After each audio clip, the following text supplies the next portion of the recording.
Hey, nous sommes dans Juge et aujourd'hui, c'est une particularité, c'est que on va regarder quelque chose que vous connaissez sur le bout des doigts. Vous connaissez ça parfaitement. Alors, je vous apprendrai rien. Le problème, c'est qu'on n'est pas capable de le faire. C'est que Dieu... Ce que je peux observer, c'est que Dieu doit constamment nous apprendre ça. C'est comme si on n'a jamais réussi à finir d'apprendre. Le péché a tordu profondément notre façon de résoudre les problèmes dans la vie. En fait, le péché a complètement inversé la manière de résoudre les problèmes dans la vie. Complètement. Alors, quand on est dans Juge, vous savez, Gédéon, on connaît assez l'histoire maintenant, même si on n'a pas lu le texte encore. Gédéon, il a eu toutes sortes d'expériences, les toisons, puis toute l'affaire.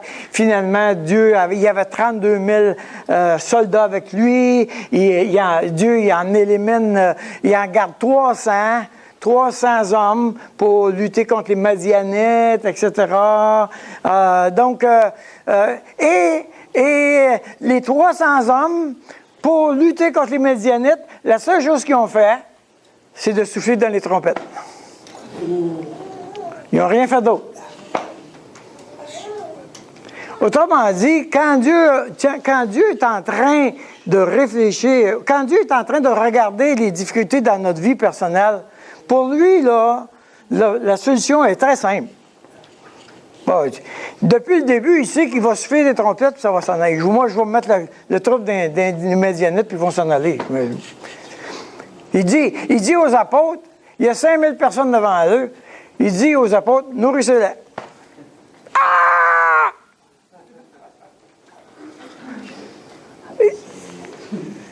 Pour Dieu, il n'y a pas de problème compliqué du tout. Il est souverain. Mais nous, quand on est en face d'un problème, il est énorme. Énorme. Ça fait 7 ans qu'ils se battent et qu'ils souffrent dans les mains des Madianites.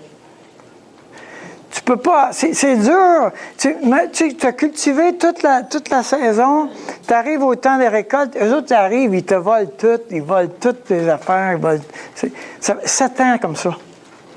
Ils arrivent là, en nombre, ils savent que parce qu'il faut quand même admettre que c'est ça. Je veux dire, les cultivateurs, là, même ici au Québec, là, les cultivateurs sont éloignés de 2-3 kilomètres entre eux autres. Là. Il n'y a presque personne dans les champs. Là. Quand tu arrives à une légion là-dedans, puis qu'ils te vident ça, là, tu peux rien faire. Là. Donc, le problème est gros parce qu'une fois que tu auras été vidé de toutes les choses, non seulement tu ne pourras pas manger pendant l'hiver, mais en plus, ta récolte prochaine, elle est compromise. Donc, ça rempire le problème. Le problème rempire. Et nous avons dans nos vies la même chose. On a des choses dans nos vies qui sont extrêmement difficiles et on dirait qu'ils finissent plus de finir. Où on ne voit vraiment pas le bout de la question. En fait, on a l'impression que la situation se dégrade. Ce qu'on peut voir avec Gédéon, c'est que dans le chapitre 6 et le chapitre 7, ce que Dieu est occupé, il est occupé à apprendre à Gédéon quelque chose. La solution, ils vont souffler une trompette, ça va être fini. Mais, toi, Gédéon, tu as besoin d'apprendre des affaires. Tout au long du processus dans lequel je t'amène pour te montrer ma délivrance, te montrer mon salut, tout au long de ce processus-là, il va falloir que tu apprennes des choses, Gédéon. Vraiment. Alors, dans un sens, parce que Dieu est souverain, il n'y a pas un problème qui dit « Ah, misère, qu'est-ce que je vais faire avec ça? » Il n'est pas en train de se poser cette question-là. Là. Il n'est pas en train de se dire, ben ça, c'est un problème qui me dépasse. Là. Je ne sais pas quoi faire avec ça. Il est souverain. Donc, le problème n'est pas un problème pour Dieu. Mais Dieu est occupé à une chose depuis Genèse chapitre 3. Comment est-ce qu'ils vont bien me faire confiance, s'il vous plaît? D'un bout à l'autre de la Bible, c'est la même chose. Ils vont-tu réussir à me faire confiance? Et il commence avec Adam et Ève. Il dit, faites-moi confiance, mangez pas de ça, parce que si vous en mangez, vous allez mourir. Avez-vous confiance que ce que je dis a du bon sens? Avez-vous confiance que ce que je vous propose, c'est la meilleure chose? Et leur réponse a été non. Et à partir de là, dès le début jusqu'à la fin, la Bible a dit, le juste vivra par la foi. Constamment. C'est la même chose qu'il dit constamment, le juste vivra par la foi. Et cette façon de vivre-là, on est obligé de l'apprendre, c'est graduel. On n'arrive pas à avoir ça d'un coup sec. Quand j'accepte le Seigneur, là, au moment où j'accepte le Seigneur, j'ai un bon boost. Hein? J'ai une bonne piqûre là, de confiance en Dieu. Là. OK?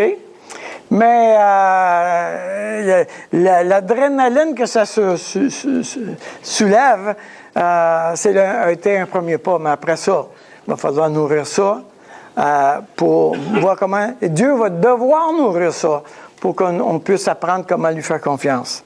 Donc... ce que je vous dis, ce que je suis en train de dire, c'est qu'on est constamment en train de se dire et s'encourager à dire faites-lui confiance, faites-lui confiance, faites-lui confiance. C'est ça qu'on se dit à tous les dimanches. OK? Et, si à un moment donné, tu t'es endormi pendant le message, puis quelqu'un, il te rencontre après la culte, puis tu peux lui dire, le prédicateur a parlé qu'il fallait faire confiance à Dieu. Tu ne te tromperas pas. C'est toujours la même chose qu'on dit, quasiment. Toujours. OK? Alors, ce qu'on va faire ensemble, c'est qu'on va regarder, Dieu questionne la base de notre foi. Dieu construit notre foi en lui. Dieu nous inclut dans son œuvre. Et Dieu nous donne gloire. C'est spécial, ça, hein? Dieu nous donne gloire à la fin. OK? Alors, on va regarder ensemble. Notre premier réflexe, on peut regarder dans Juge chapitre 7. On va suivre le texte au fur et à mesure. Donc, vous pouvez l'ouvrir là, puis garder votre doigt là. Juge chapitre 7. Tout le chapitre. Jérubbaal, qui est Gédéon, et tout le peuple qui était avec lui, se levèrent de bon matin et campèrent près de la source de Harod. Le camp de Madian était au nord de Gédéon, vers la colline de Morée, dans la vallée.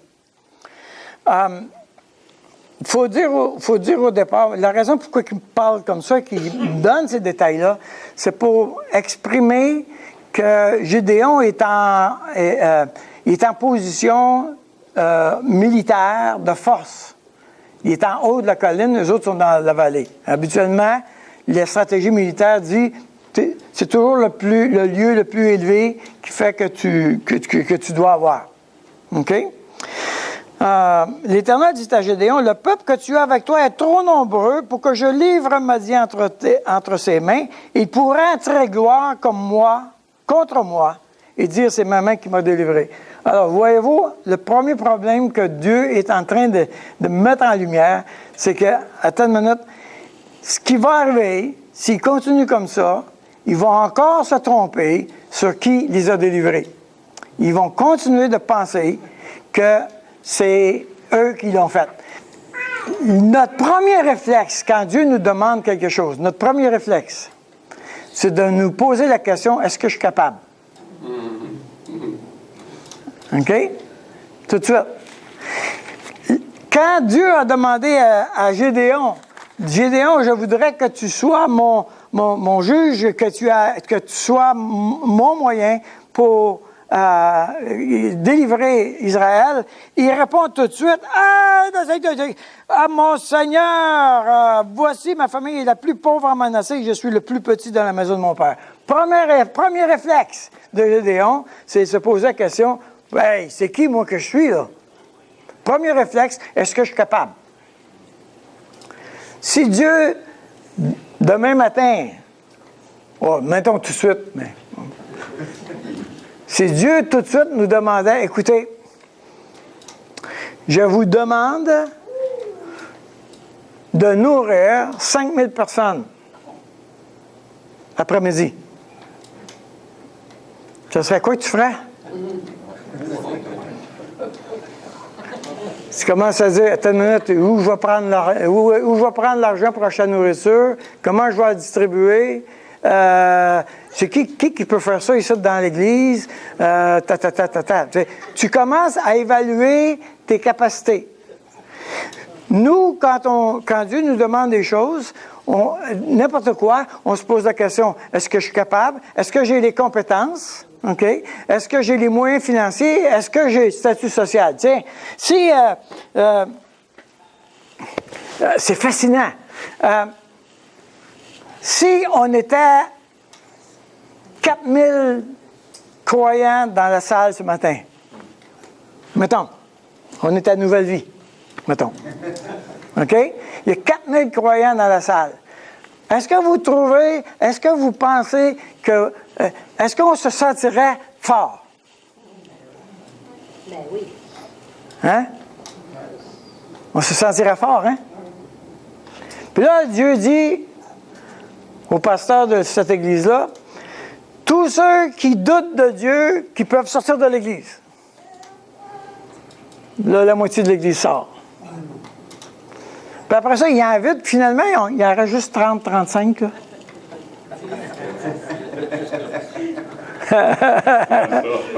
Hein? Là, c'est pas les 30, 35 qui se sentiraient pas fort pantoute, là. Hein? On est d'accord?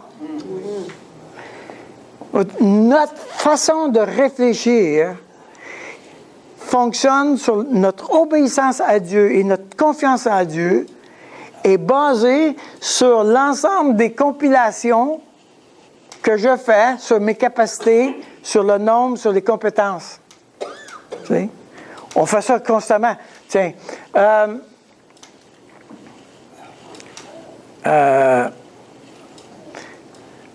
on vous annonce, le comité d'exploration pastorale a fait un job extraordinaire et il vous annonce que le pasteur Franklin Graham va devenir pasteur ici. Le fils de Billy Graham. Il va devenir pasteur ici. OK? Mais il y a le don des langues.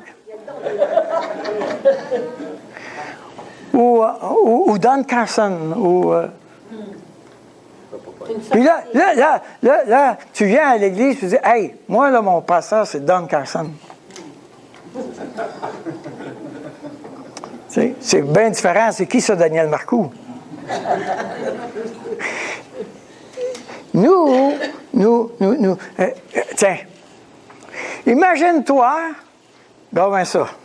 Là, j'en dis, je suis méchant, là. Imagine-toi que Céline Dion décide d'être membre chez nous.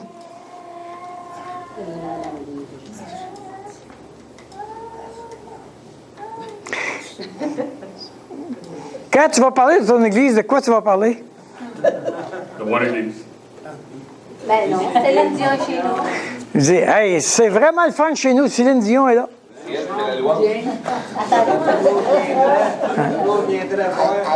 Hein? Ah ouais, Céline Dion est là.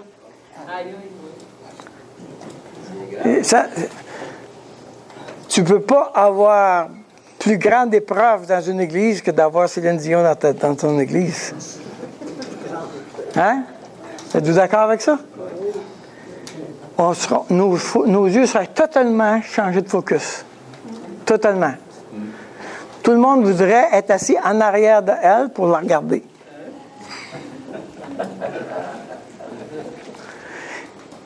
Notre premier réflexe, c'est d'évaluer notre capacité. Et Dieu dit, vous êtes trop nombreux, vous pourriez penser que ça vient de vous. Et la difficulté de la foi, ou le doute qu'on a est basé sur le doute de notre capacité, pas sur le doute de la capacité de Dieu, mais sur le doute de notre capacité. Moi, je ne serais jamais capable de faire ça. Et c'était le premier réflexe de Gédéon. Je ne serais jamais capable de faire ça. Je suis le plus petit de la famille. Je suis qui, moi? Je suis qui, moi?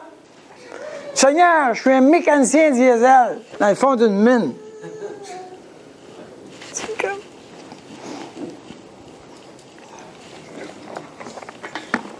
Ça, c'est notre premier réflexe. Nous plaçons notre confiance en nous. Autrement dit, le niveau de foi que nous avons vient du niveau d'évaluation qu'on s'est donné à nous-mêmes. Vous me suivez? Est-ce que j'ai dit... Je parle-tu en parabole, là? Notre niveau de foi que nous avons est le niveau que nous nous sommes donnés à nous-mêmes de notre capacité.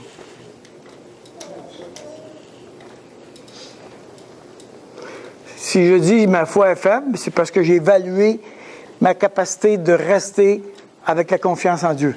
C'est ça que j'ai dit. J'ai évalué ça, moi, là.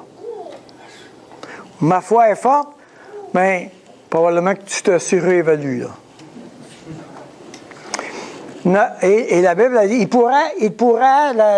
dit, le peuple que tu as avec toi est trop nombreux, il pourrait en tirer gloire contre moi. Maintenant, c'est intéressant parce que je peux tirer gloire parce que j'ai utilisé mes capacités et j'ai réussi. Et puis, je peux dire, regarde, ça, c'est fort. Maintenant, assez bizarrement, c'est possible que tu n'es pas capable de le faire, mais tu le convoites.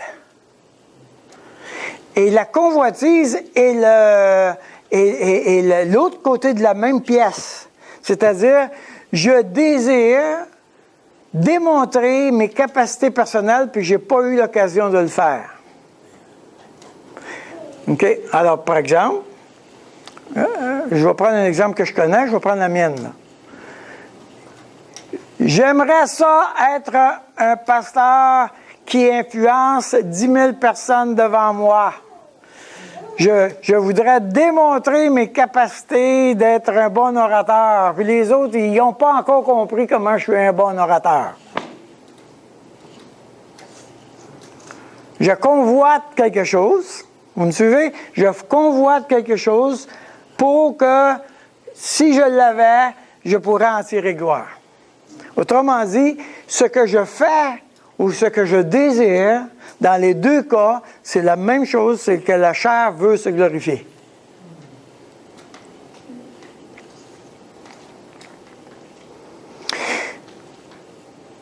On l'a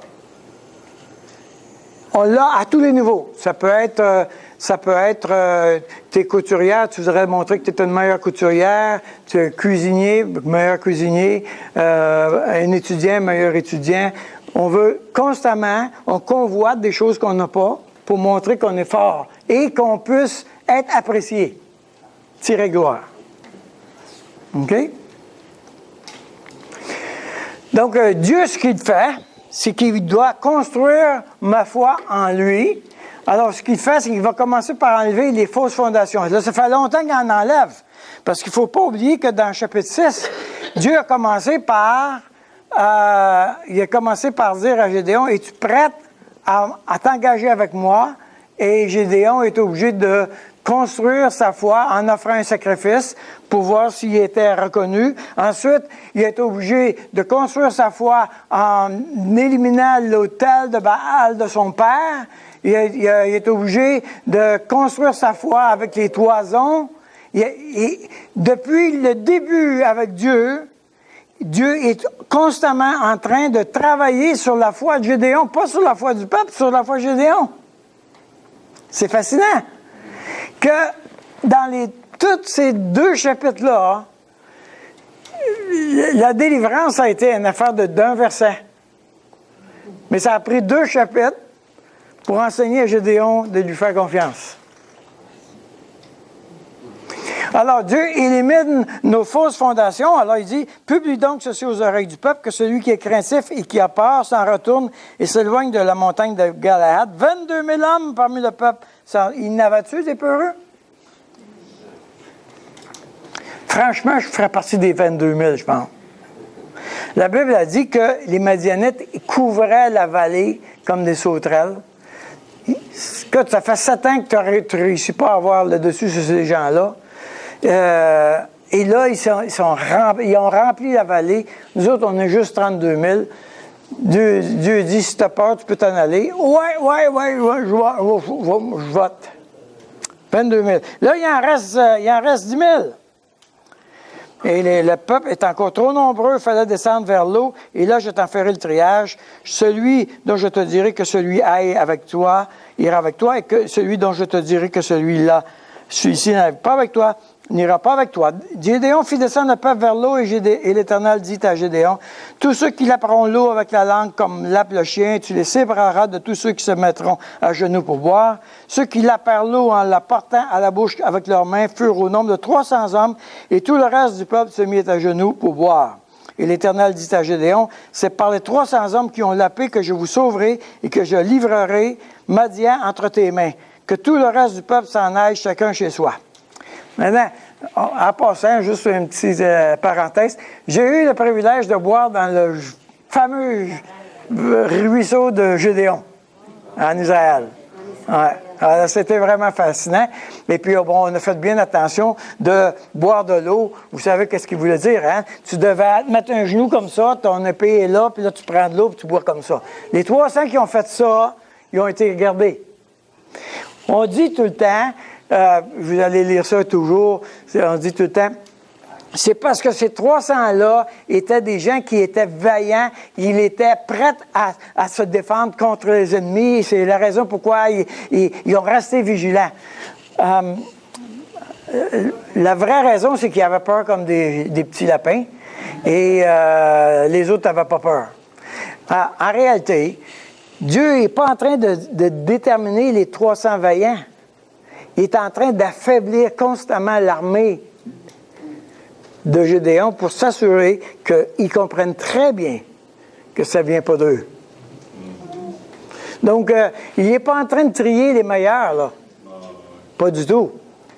Il est en train de s'assurer que tout le monde a bien compris que ceux qui restent, ils ne font pas le poids. Donc, Dieu élimine nos fondations, mais ensuite, autrement dit,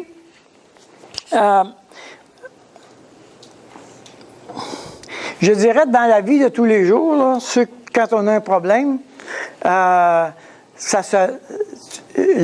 manière dont tu vas comprendre ça va être, j'ai tout essayé, il n'y a rien qui marche. J'ai tout essayé, il n'y a rien qui marche. J'ai tout essayé dans mes capacités à moi, tout ce que je connaissais, que je pouvais faire, il n'y a rien qui marche. C'est comme ça que Dieu élimine nos fausses fondations. Ma fausse fondation, c'est de croire en moi et en mes capacités. Dieu élimine ma croyance que je peux.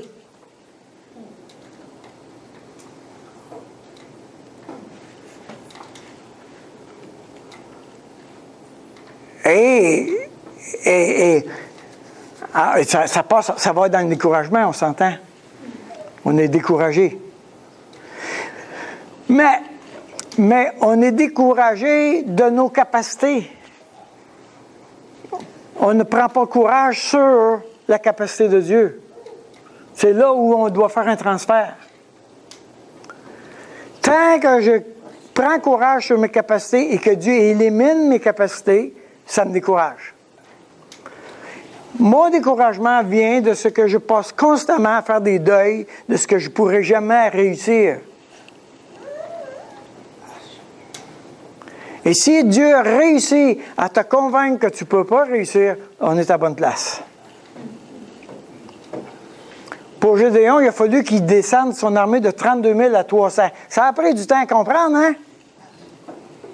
Et probablement qu'il aurait dû descendre encore plus s'il ne savait pas à 300, Dieu, là, écoute, là, on fait dur. Là.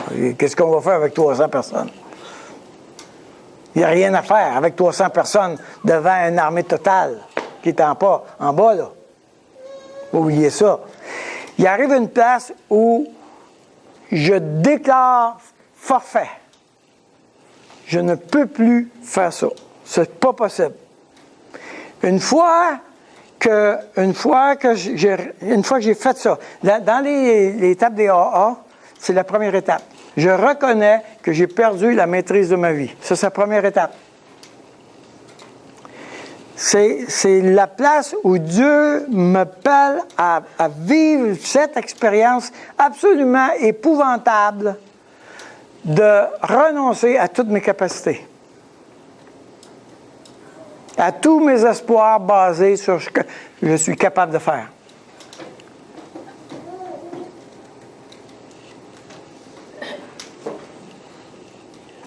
Une fois qu'il a réussi ça, parce que, faut admettre, moi, personnellement, je pense que c'est cyclique.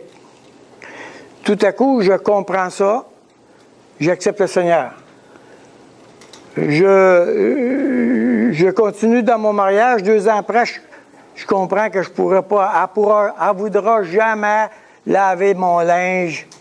OK, je suis en désespoir, j'abandonne l'idée et je choisis de... Tu comprends? Il y a un paquet de deuil à faire. Je ne pourrai jamais avoir le dessus sur mon péché. Je ne pourrai jamais avoir le dessus sur...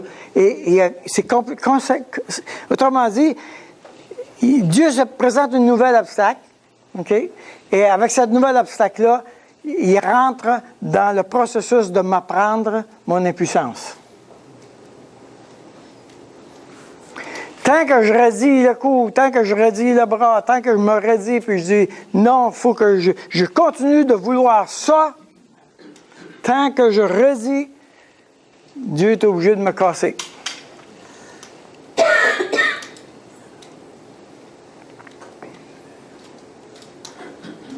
Et c'est pas une expérience le fun du tout, là.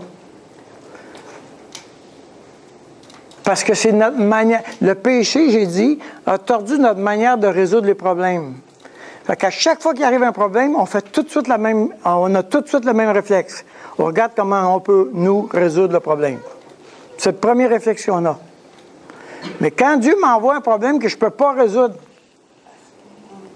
il va falloir que je fasse le processus de réaliser que je suis totalement impuissant pour résoudre ce problème-là. Alors, il va m'emmener à l'impuissance. Dieu élimine nos fausses fondations. Alors quand je reviens à moi-même, je dois me poser la question, qu'est-ce qui me décourage? Quelle est ma fausse fondation? Sur quoi je me bâtis mon espoir, ma confiance? Ça ne peut pas être en Dieu, parce qu'en Dieu, tu ne seras pas découragé. C'est impossible d'être découragé si ta fondation est en Dieu. Paul le dit dans Romains 8, qui, je vais le lire pour vous, c'est puissant, là. Romains 8, il dit, qui nous séparera de l'amour de Christ? Serait-ce la tribulation ou l'angoisse ou la persécution ou la faim ou la nudité ou le péril ou l'épée? Non, il n'y a rien qui peut nous séparer. Autrement dit, il n'y a aucune souffrance, aucun obstacle, aucun problème qui pourrait me séparer de Christ. Si j'ai confiance, si ma foi, ma confiance est basée sur mes capacités, nécessairement, quand il va arriver un péril, une épée ou n'importe quoi, je vais décourager. Si demain matin, on t'emprisonnait, tiens, est-ce que tu chanterais comme Paul en prison ou tu te lamenterais comme un pauvre brebis égaré? Qu'est-ce que tu ferais? Bon, on ne peut pas répondre à ça maintenant. On n'est pas en prison. Mais ce que je veux dire par là, c'est que d'identifier notre fausse fondation va nous aider à comprendre pourquoi je suis découragé. OK? Dieu n'est pas insensible à nos peurs. Il sait très bien, quand même. Il sait très bien que j'ai peur. Hein, verset 10. Il dit, si tu crains de descendre... Justement, en passant, je t'ai éliminé presque toute ton armée, il t'en reste juste 300. je pense à ça d'un coup que tu as peur. D'un coup que tu as peur, oui. Je suis une peur sur deux pattes. Tu dis, il faut que je descende maintenant avec 300 hommes. Dieu n'est pas insensible. Si tu crains, OK, alors je vais te donner ce qu'il faut pour t'encourager. Dieu veut que je lui fasse confiance, mais il est prêt à m'accompagner. Il est prêt à me prendre par la main, puis il va te montrer que je suis avec toi. Je vais te montrer que je suis présent avec toi. Je vais te montrer que j'ai marché en avant de toi. Tu vas aller en bas, OK, et tu écouteras ce qu'ils diront. Et après cela, tes mains seront fortifiées. Descends donc au camp. Il descendit avec Pura, son serviteur, jusqu'aux avant-postes du camp. Madian, Amalek et tous les fils de l'Orient étaient répandus dans la vallée comme une multitude de sauterelles. Et leurs chameaux étaient innombrables comme le sable qui est au bord de la mer. J'ai un commentateur biblique qui dit qu'il était 135 000. Malheureusement, je n'avais pas le volume qui faisait la démonstration qui était 135 000. Je n'ai pas pu vérifier cette information-là. Mais en tout cas, il était nombreux. Gédéon arriva et voici un homme racontait à son camarade un songe. Il disait, j'ai eu un songe. Et voici un gâteau de pain d'orge roulait dans le camp de Madian. Il est venu heurter jusqu'à la tente et elle est tombée. Il l'a retournée sans dessus-dessous et elle a été renversée. Son camarade répondit et dit, « Ce n'est pas autre chose que l'épée de Gédéon, fils de Joas, homme d'Israël. Dieu a livré entre ses mains Madian et tout le camp. » Lorsque Gédéon eut entendu le récit du songe et son explication, il se prosterna, revint au camp d'Israël et dit, « Levez-vous, car l'Éternel a livré entre vos mains le camp de Madian. » Alors, ce que Dieu a fait, c'est qu'il a dit, je vais t'encourager, je vais te montrer que j'ai déjà préparé le terrain. Tu vas entendre, tu vas voir qu'est-ce qui se passe. Ils ont la chienne en bas. Ils ont vraiment peur de toi. Mais Dieu invite Gédéon à faire un premier geste de foi. Dans cette situation-là, ça fait plusieurs gestes de foi qu'il fait, mais il a fait un premier geste de foi. Dans cette situation-là, Dieu a dit, tu vas descendre dans le camp. Il y a un risque d'obéissance avec Dieu. Pas un grand risque, mais il y a un risque. Que je dois te faire confiance. Descends dans le camp, puis va voir ce qui se passe. Un petit risque, mais il fallait avoir un premier geste de foi que Gédéon devait faire. Dieu nous inclut dans son œuvre. OK? Ce qui est demandé à Gédéon et ce qui nous est demandé, c'est de lui faire confiance. Verset 14. Il dit, son camarade répondit, ce n'est pas autre chose que l'épée de Gédéon, fils de Jonas, homme d'Israël. Dieu a livré entre ses mains Madian et tout le camp. J'ai confiance que Dieu a résolu ou va résoudre le problème avec lequel je suis en présence. Et là, il leur demande quelque chose de très simple. Vous allez souffler des trompettes. Lorsque Gédéon eut entendu verset 16, il divisa en 3 quarts les 300 hommes. Il leur remit à tous des trompettes et des cruches vides avec des flambeaux dans les cruches. Il leur dit, vous me regarderez et vous ferez comme moi. Dès que j'aborderai le camp, vous ferez ce que je ferai. Et quand je sonnerai de la trompette, vous, moi et tous ceux qui seront avec moi, vous sonnerez aussi de la trompette tout autour du camp et vous direz pour l'Éternel et pour Gédéon. Gédéon, les 100 hommes qui étaient avec lui arrivèrent aux abords du camp au commencement de la veille du milieu, comme on venait de placer les gardes. Ils sonnèrent de la trompette et brisèrent les cruches qu'ils avaient à la main. Les 3 quarts sonnèrent de la trompette et brisèrent les cruches. Ils saisirent de la main gauche les flambeaux et la main droite les trompettes pour sonner. Et ils crièrent épée pour l'Éternel et pour Gédéon. Ils restèrent chacun à sa place autour du camp, et tout le camp se mit à courir, à pousser des cris et à prendre la fuite. Les 300 hommes sonnèrent encore de la trompette, et dans tout le camp, l'Éternel leur fit tourner l'épée les uns contre les autres. Le camp s'enfuit jusqu'à Beth-Shitta vers Tséra, jusqu'au bord de Dabel-Méhola, près de Tabat. Tout ce qu'il y avait à faire, c'est d'après ce que je comprends, c'est que le feu, il y avait une torche dans les mains, puis la torche était en feu, mais il cachait la lumière avec la cruche. Quand ils ont cassé la cruche, bien là, il y avait les flambeaux. Donc, tout autour du camp, il y avait 300 flammes autour du camp et eux autres se sont mis à sonner de la trompette. 300 trompettes qui sonnent, comme si c'est un envahissement total de chaque côté. Les Madianites, Dieu a mis dans leur cœur une peur terrible qui a fait qu'ils ont voulu juste s'en aller. OK? Autrement dit, la capacité dans le nombre, leur foi en leur capacité, ça a fondu littéralement. Il n'y a plus rien qui marchait.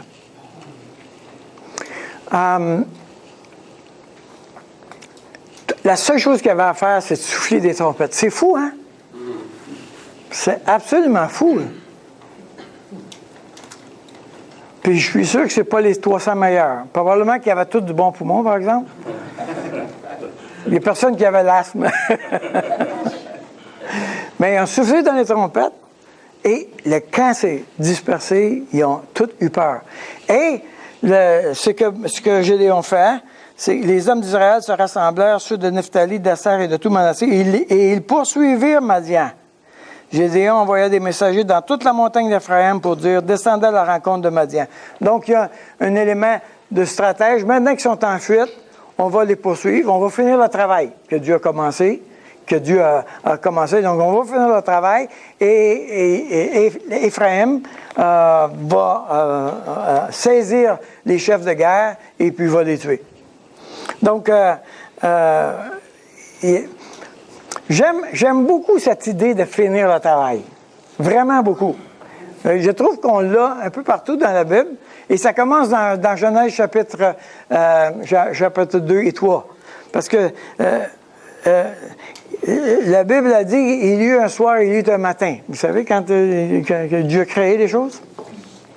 Le sabbat, ça commence le soir, okay, d'un soir à l'autre. Okay? Autrement dit, quand tu te prépares à aller te coucher, le lendemain, quand tu te lèves, tu es sur la fin du sabbat. OK? Et le reste de la journée, c'est la fin du sabbat, parce que ton première partie du sabbat, tu dormais. Et l'idée, c'est, pendant ton sommeil, Dieu fait tout l'ouvrage, et quand tu te lèves, tu finis ce qui avait commencé. J'aime cette idée-là. Autrement dit, l'ouvrage principal a été fait pendant que je dormais. Et puis, à la fin, et c'est pour ça qu'il dit, il en fait autant pendant ton sommeil. Vous vous souvenez de ce verset? C'est vraiment fascinant. Je crois, moi, que presque tout le travail que Dieu m'appelle de faire, il l'a déjà fait. Il fait juste, bon, finis donc justement, il faut ranger les outils, puis ramasser les placards. Tu peux-tu finir ça? Passe le balai. J'ai fini le job. J'aime ça. J'aime vraiment ça. Et je crois que ce que Dieu est en train de faire est précisément de faire l'ensemble du travail. Et nous, on devient couvrier, mais sur la fin de tout ce qu'il a fait. Vraiment. C'est incroyable. Alors, Dieu nous donne gloire. Ça là, c'était vraiment intéressant. Il y a une gloire qui revient à Gédéon. Un commandant d'une armée. Il devient, imagine-toi, le plus petit de la famille, de la plus petite famille, OK? Il devient le commandant d'une armée et il découvre que Dieu lui a fait faire quelque chose qu'il n'aurait jamais même pensé qu'il pourrait faire dans la vie. Autrement dit, l'obéissance que Gédéon donne à Dieu lui fait découvrir tout le potentiel que Dieu lui avait mis en lui, qu'il n'avait pas trouvé pendant qu'il était caché dans une grotte à presser son vin puis à moudre son froment. Et donc, Gédéon, les gens disent « Amen à Gédéon, merci Gédéon, tu nous as délivrés ». Puis Gédéon dit, c'est vrai, mais je dois admettre que c'est Dieu qui me l'a donné. Fait que, même si Gédéon est glorifié, il n'est pas glorifié sur la base de ses capacités, mais sur la base de ce que Dieu lui a donné. Alors, c'est formidable! Dieu n'élimine pas la gloire qu'il veut nous donner, mais il la place à bonne place. C'est incroyable, hein? La Bible a dit dans 1 Pierre, il dit, humiliez-vous sous la puissante main de Dieu et il vous élèvera au temps convenable.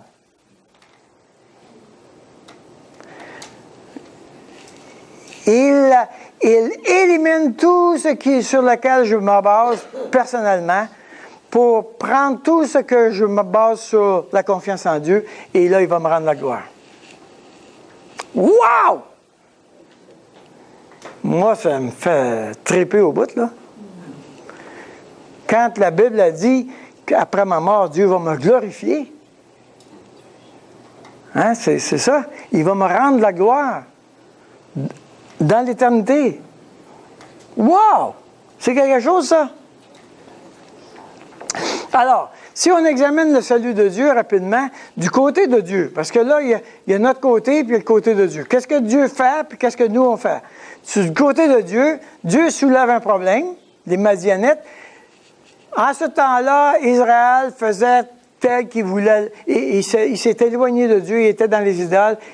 Chacun faisait ce qui lui semblait bon. Alors, Dieu crée un problème pour régler ce problème-là. Il soulève un problème et ce qu'il fait, c'est qu'il va dénoncer le mensonge de la confiance en soi. Il va mettre en lumière notre faiblesse. Et une fois que j'ai bien compris ça, il va me délivrer, lui, comme sauveur. Et ensuite, il va construire ma confiance en Jésus progressivement. Il va me responsabiliser. Il va finir le travail. Il veut que je finisse le travail. Et enfin, il va élever les pécheurs. Il va lui rendre la gloire. Romains chapitre 8. Ça, c'est du côté de Dieu. Qu'est-ce que Dieu est en train de faire? Du côté de l'homme. Parce que nous autres, en général, quand on parle du salut de Dieu, on parle presque toujours de notre côté à nous. OK? Alors, se retrouver en présence d'un problème, identifier la fausse confiance en soi, admettre son impuissance. Voyez-vous, les étapes de la conversion, c'est les mêmes. Remettre sa foi en Dieu et lui obéir, se confier en Jésus-Christ, finir le travail, me glorifier. Bon, je dirais que la dernière étape, c'est généralement après notre mort, là. Mais le point, c'est que d'un côté, Dieu est en train d'agir souverainement dans nos vies, et de notre côté, on a un cheminement à faire.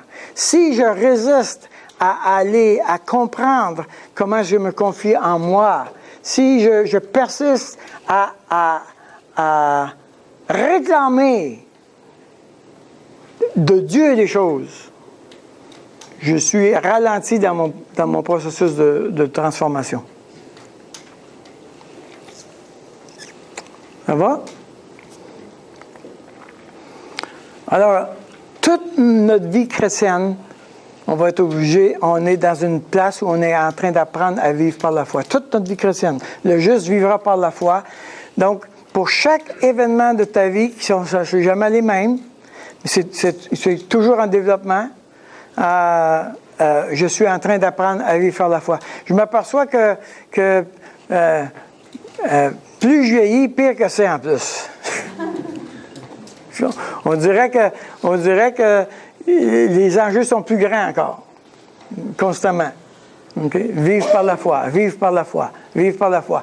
Renoncer à ses capacités, renoncer à ce que je peux accomplir pour me faire confiance à ce que Dieu va accomplir dans cette situation-là, etc.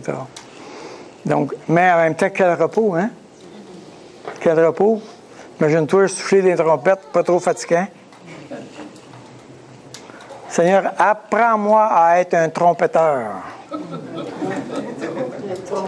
Bon, je ne sais pas si c'est un mot français, là. Un trompettiste. Ouais. Trompetteur, c'est mieux. C'est plus amateur. Ouais. Parce qu'un trompettiste, il y a 3 notes. Les autres, ils ont juste une note. C'est un trompetteur. Apprends-moi à être un bon trompetteur.